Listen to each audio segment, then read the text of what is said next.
দূর প্রাচ্যের মরুপ্রান্তে, যেখানে পাহাড় আর সমুদ্র একে অপরকে আলিঙ্গন করে, সেখানেই অবস্থিত ছিল ইসরায়েলের এক শস্যভাণ্ডার।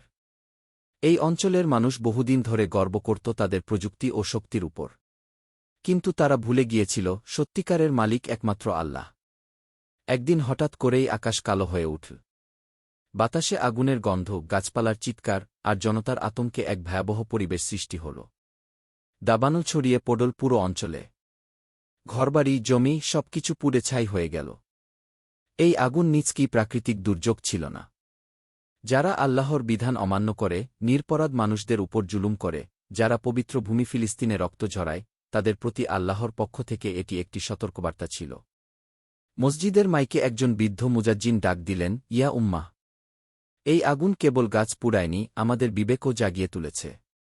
কুরআনে আল্লাহ বলেছেন, আর আমি তাদের স্বাদ আস্বাদন করাব ছোট শাস্তির, বড় শাস্তির আগে, যেন তারা ফিরে আসে।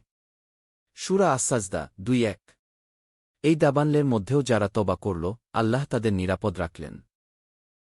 কিন্তু যারা অবাধ্য রইল, তাদের ধ্বংস থেকে কেউ রক্ষা করতে পারল না। এই গল্প আমাদের মনে করিয়ে দেয়, পৃথিবীর শক্তি যত বড়ই হোক, আল্লাহর হুকুমের সামনে তা তুচ্ছ।